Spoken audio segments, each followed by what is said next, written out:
So I was having a conversation with someone, a guy, and I told him that almost every woman, actually, I said every woman in Nigeria has gone through some form of sexual harassment. It doesn't have to be rape.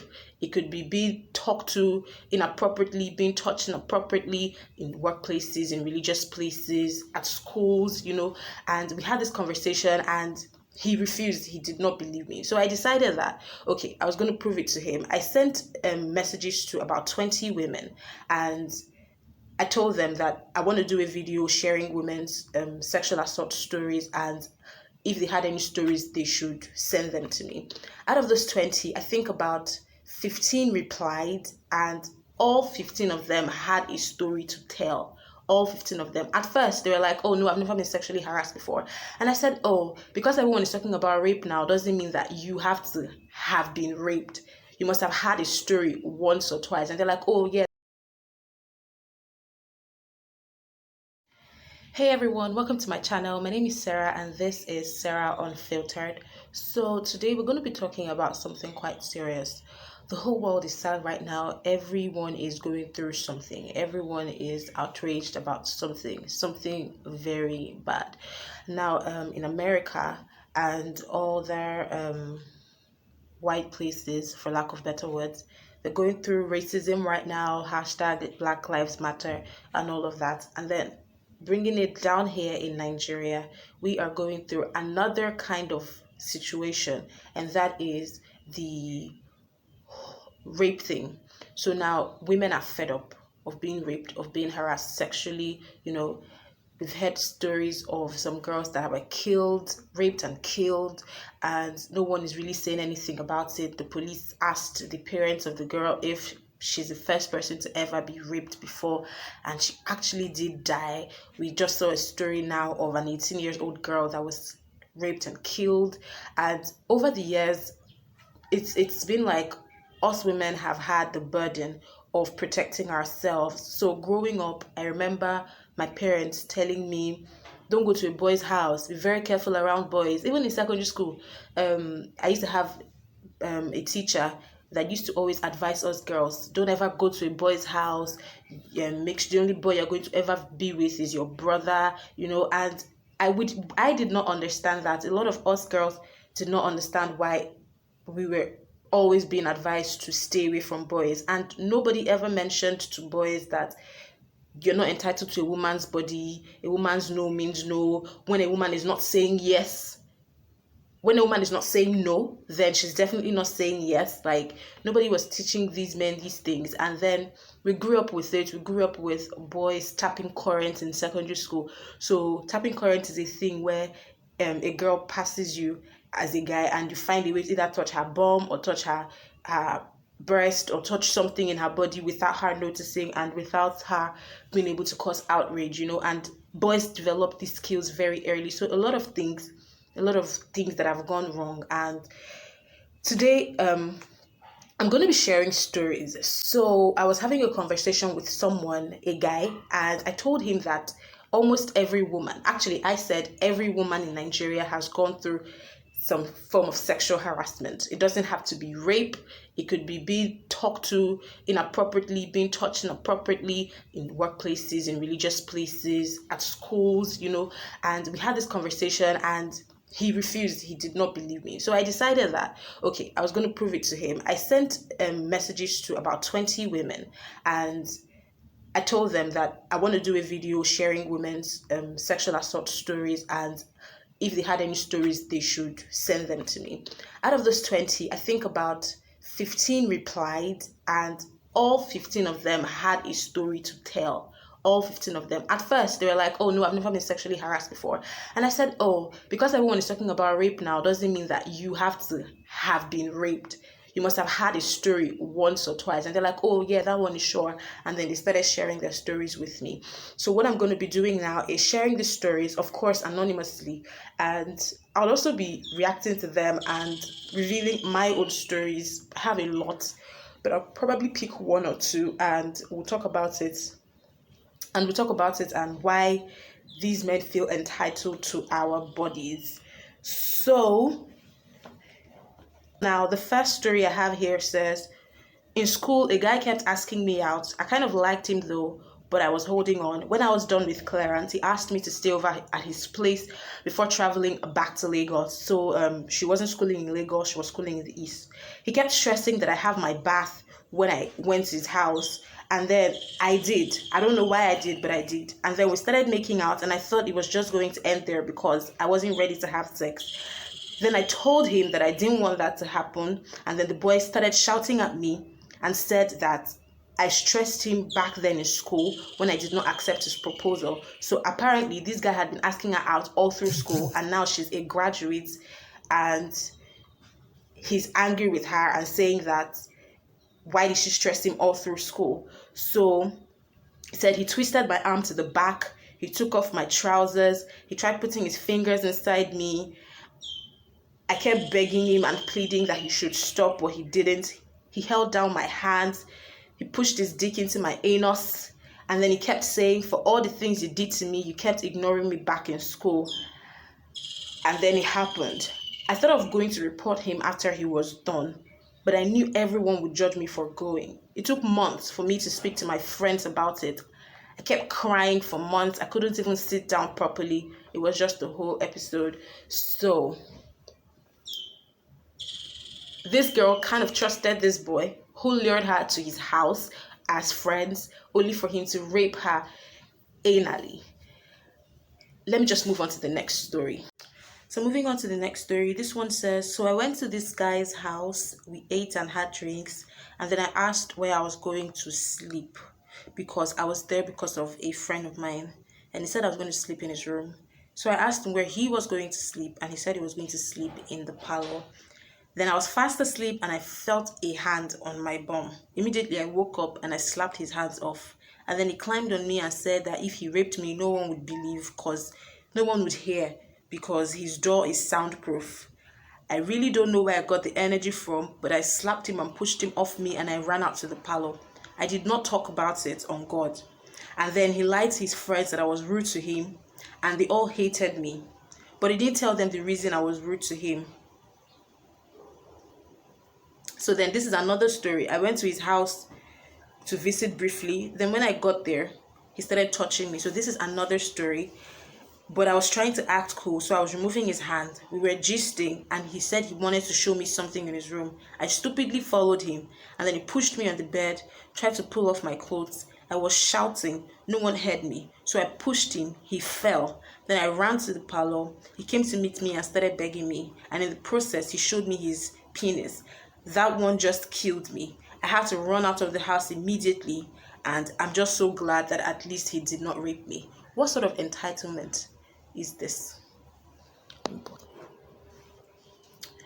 What sort of entitlement is this? And therein lies the problem, because from these stories that I've shared right now, it is a case of boys thinking that when a lady is in his house, he has every right to do whatever he wants, and then everybody's going to judge the girl like, why did you go to his house in the first place? And it's like the same energy you're using to preach don't go to a man's house if you don't have any intention of sleeping with him. I think that's been overflowed because that's the same story we've been hearing and nothing has changed. Why don't we change it and transfer the energy into saying that men, because a woman comes into your house does not mean that you guys are supposed to have anything sexual, or does not mean that you must collect, like they call it.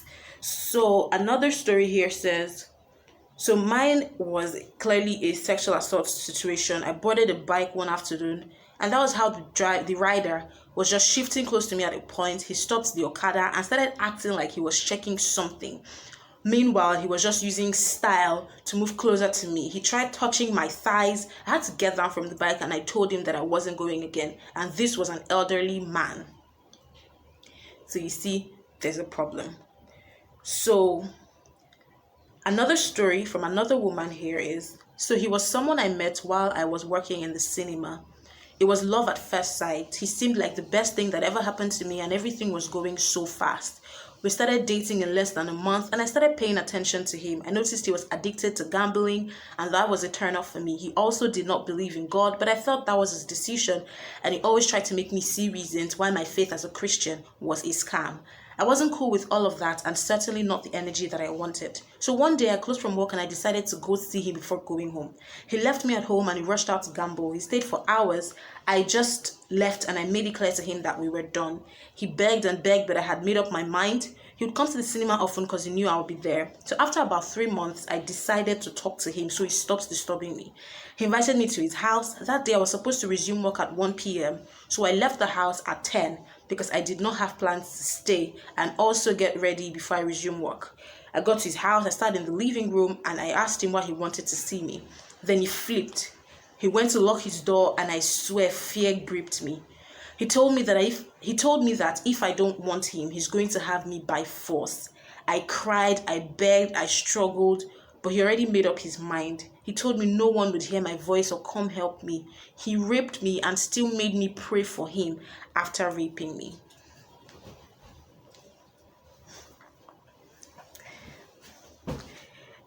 A month later, I found out I was pregnant. I was crying every day. I still had to keep it to myself.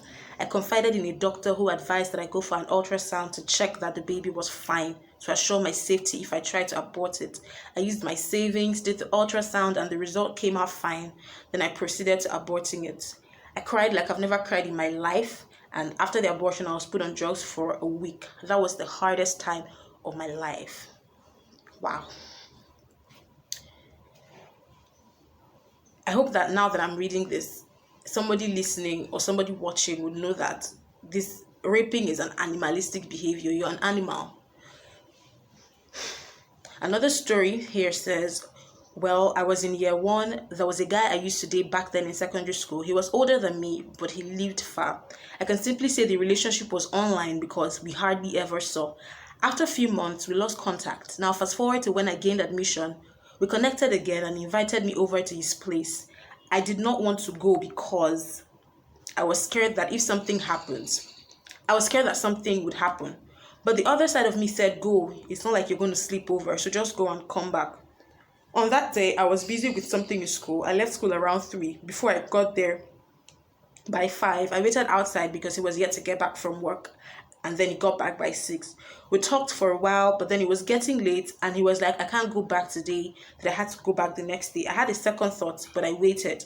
He offered me drink, alcohol. I told him I don't drink, but I'll try it. I drank just little, very little, but I felt really drowsy immediately. I did not know it was worse until I stood up. I went to his brother's room because he told me to stay there because he wanted to lay the bed. I was really weak. He came to pick me up to his room. I just slept on the bed like a wasted fowl. I couldn't move my body, and he helped me in removing my trouser and top, and I thought he was helping me so I could sleep comfortably. I did not know he was undressing me. He started kissing me, caressing my body. I kissed back at first, but later stopped because I was even too weak to move my body. All of a sudden, I felt his dick inside me. My eyes were closed all through this time. I remember asking, what is that? Trying to push him away because it was really painful. I was a virgin. I asked him to stop gently because I was really weak. He did not stop until he was doing it faster, and I kept pushing with my weak hands. I told him it was painful, he should stop, but he never stopped. He did it. I was naked and I did not even notice. And I did not even notice the blood until my thighs started getting sticky. When I looked down, there was blood everywhere. I went to the bathroom, cleaned up, and started crying. And then he said he was sorry that he did not know I was a virgin. It was 2 a.m. I could not leave and I was still weak. I tried to sleep on the other side of the bed.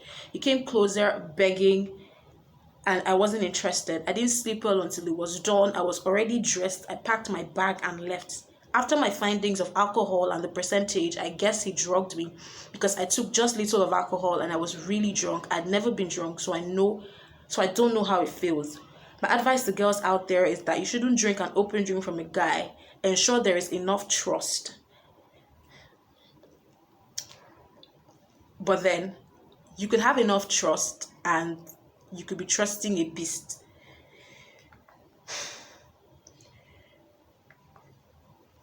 If you don't feel comfortable staying overnight in a guy's place, don't let him force you to sleep over. Buy pepper spray, leave your phone on and beside you, at least if you want to sleep over at a guy's house. Wow. I have a story similar to this, although mine did not end up in rape. but I'll be sharing. Let me share mine now before taking other people's stories. So I I went for an audition in a radio station, right? And I got to be friends with the head of the channel, the head of the head of programs in that radio station in Lagos. I'm not going to mention any name. So this guy, we used to chat often, and I had just finished school. I hadn't even done my NYC or anything. And then he was like, when are you going to come around? He had a show where he used to bring different people, and different people used to come around. When are you going to come around on the show? Just going to put you on and everything. And I was like, oh, this show runs into the night. I was like, that's not a problem. Now you sleep in my house. And there was naive me thinking, oh, well, I'm going to sleep in his house, so no problem. So I told my mom, and I made it seem the way it was going to seem, that okay, that the house is very close to the studio, the show is going to end around 12, before 6 a.m. I'll be on my way home and everything. And I went to this guy's house, and he even said he was going to pay my transport fare because I was really broke at the time. So I went to this guy's house, and like after, when we left the radio station, we went to have dinner because he said there was no food at home. So I got to his house, and because we used to really gist, I saw him as a friend, and I used to really trust my friends, like my male friends. I used to really trust them a lot. So he gave me drinks. Of course, I'm not someone that gets high easily. So I took the drink, and I was still like very, very fine. And he brought out the transport fare and gave me 10K. I'm like, 10K for transport fare, thank you. He was like, I know that you need it, just use it. I'm like, okay, thank you. So it was time for me to sleep. I was like, okay, so where exactly, how is the sleeping position going to be like? Because I did not expect it to be a one-room apartment. And then I was like, oh, we're going to share the bed. Is there anything wrong with that? I said, okay, there's nothing wrong with that. Only for me to lie down, as per there's nothing wrong with that, cover my body and time to doze off. And then he says I should cuddle him. Cuddle you? For what?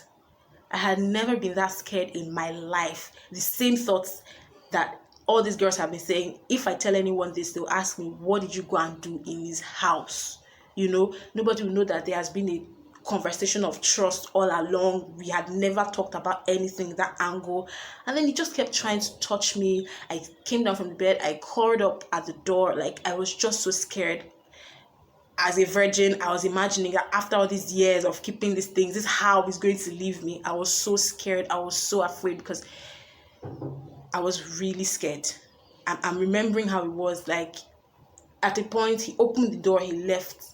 When he left, I ran to the bathroom. I stayed there for like a while. I came back inside. You know, the energy in the room was just so, if I rape you now, absolutely nothing is going to happen. But I'm so glad that he did not rape me. And the same thing, I lay down, I felt his hands on my body. I did not make a fuss about it. I kept stylishly moving, because if you talk, he's stronger. If you say, leave me, stop, I just didn't want to piss anybody off. I just kept praying silently, crawled up to the bed, and that's like one of the scariest experiences of my life. Yeah, so I guess he felt entitled because I don't know if there's a code of giving somebody transport fare. I don't know if there's a code like that if I'm going to give you transport fare, then I'm going to sleep with you. I mean, I did not know. I was just a teenager that really was naive. So our advice, don't go. I know I said earlier that girls, they've preached that don't go to a boy's house a lot of times, but please just really don't go. But then we're still going to use the same energy to talk to these men. Here's another story. I remember while growing up, one of my dad's sister's son, that's my cousin, was staying with us. So whenever my mom wasn't around, he would come to my room and touch me. Though back then I loved it because it was really sweet. But right now I hate him because I understand what it means. I was really young. I was 8 years old. And then I know I became uncomfortable at a point, and I told my mom that I don't want to stay whenever she wasn't at home. But you know how it was back then. She asked me why. I told her nothing, that I just wanted to follow her to her shop. And then she said no, that I should stay at home and do my homework. And that was it. And that was how it kept happening. Our parents, our mothers especially, did not build that kind of relationship where us girls are free to have that kind of conversation with them, to say that we've gone through this kind of situation. Another story here says, I had a friend for a number of years. One day I slept over at his place because we were friends. And although And all through the night, he kept touching my ass. I had to pretend I did not know what he was doing so that it would not get worse. Yeah, the same thing I said earlier about my situation. So another one here says, I think I remember when my former neighbor, we used to call him Uncle A, he was squatting with his sister back then, who is now married with 2 or 3 kids. We were close as per door neighbor and everything. I went to their house this particular day. I knocked and he was the one that opened. And all of a sudden, he just grabbed my boobs from behind. And I was still in my puberty stage. I was less than... He yanked his hands off and ran out through the kitchen. And everything happened in the kitchen.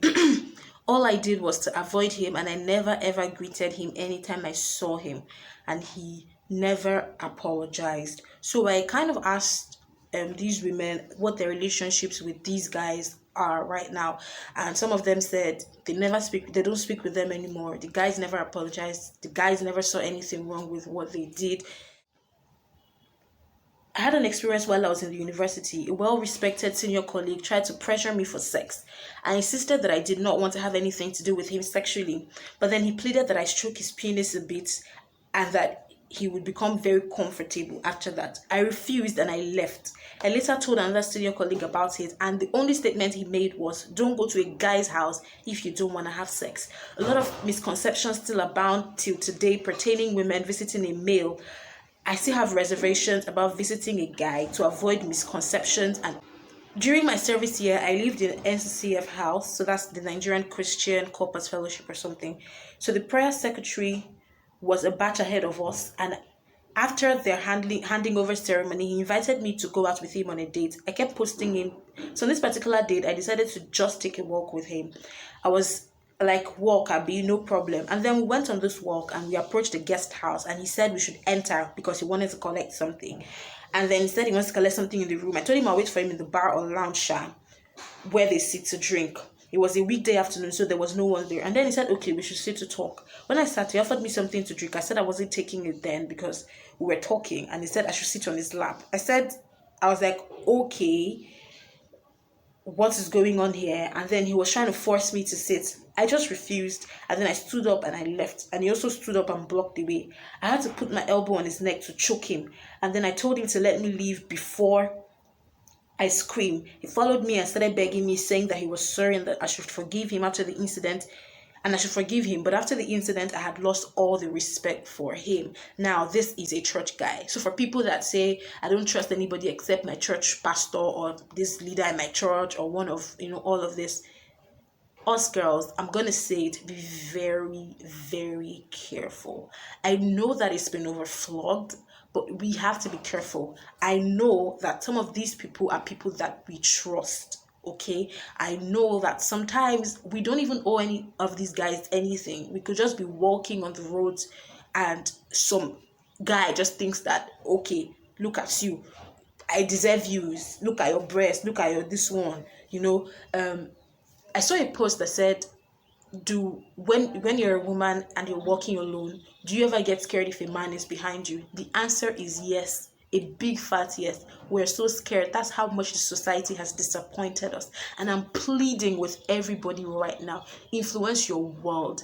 The same energy we're using to talk to the girls, please let's talk to the men. Because a woman is in your house doesn't mean that you're entitled to her body. Because you're her boss at work or because you're superior at whatever place does not mean that you're entitled to her body. Do not touch a woman you're not sexually involved with inappropriately. And even if you're sexually involved with her, let her give you consent. Let her say yes. If she's not saying yes, then she's saying no. It's not a maybe situation. And I feel like we all have to work on this and basically accept it, because it is super, super, super sad. And us with platforms, we really do have to talk about it, and that is why I am sharing this on my channel. So if you're watching my channel for the very first time and you have stories to share, please don't forget to send them. And of course, if you're not comfortable with sending them here on YouTube, you can send me a message on Instagram at Sarah the Sarah. Send me a DM and I would post your message anonymously, of course. Okay,